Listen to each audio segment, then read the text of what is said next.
Did you know there's a wild pig with twisting tusks that looks straight out of a fantasy story? Meet the Babirusa. Native to Indonesia, these unique pigs have tusks that curve right back towards their skull. The Babirusa's upper tusks actually grow through the skin of their snout, and if they don't wear down, they can even grow long enough to pierce their own skull.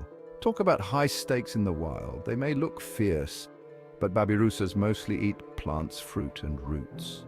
They're gentle giants of the forest, unless you're a root. Are these tusks cool or creepy? Let me know in the comments. And what's your favorite animal with amazing features? Comment and hit subscribe for more wild facts like this. See you in the next video.